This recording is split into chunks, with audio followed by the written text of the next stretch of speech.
ასე. და დავიწყებ თანაბრად გაცხელებას. მოხდა ჩაღლა. ეხლა რა ხდება? თანაბრად გაცხელება რაში გჭირდება? თუ გვაქვს 2 ლითონი, შესადუღებელი 2 გვერდი, ხო?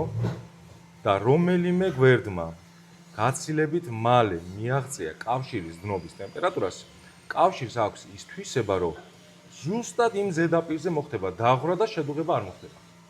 ამიტომ შესადუღებელი დეტალები ორივე თანაბარ დროში უნდა გაცხელდეს.